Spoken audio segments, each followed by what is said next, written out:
Hi Beshies! For today's video ay dadaan kami sa Empanada House. Tara! Located nga pala ito, Beshies, sa may Alcornish Street, West Bay. Beside the Sheraton Park, Doha, Qatar.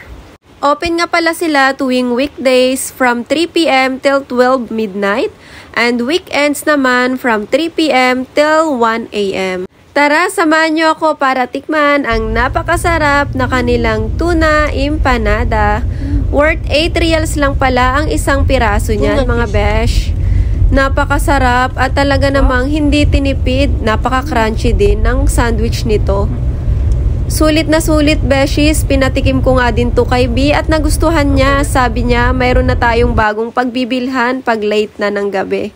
Habol ko nga din pala dyan ay ang kanilang buko pie. Dahil balita ko nga ay napakasarap talaga nito. Namiss ko nga yan sa Pilipinas, beshies. Thanks for watching!